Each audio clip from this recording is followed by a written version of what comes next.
এখন ঘুরতে বাজে 2টো। আর আমরা এখন মানে বাড়ি থেকে আজকের লাস্ট মানে বাড়ির খাওয়া দাওয়া, সেই খাবার দাওয়া যে মাই হাজব্যান্ড মানে আমার স্বামী বানিয়ে দিয়েছে, তো সেই সমস্ত কিছু খাওয়া দাওয়া হচ্ছে। আর এখানে দেখতে পাচ্ছি এরা দুজন আর আমরা দুজন, টোটাল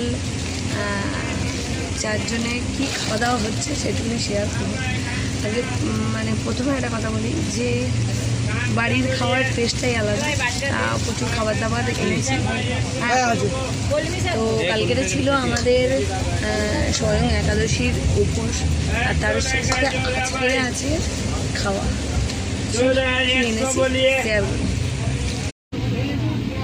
কলমি শাক ভাজা, পটল ভাজা। এখানে দেখতে পাচ্ছ আমার বাবা ভাত বাড়ছে।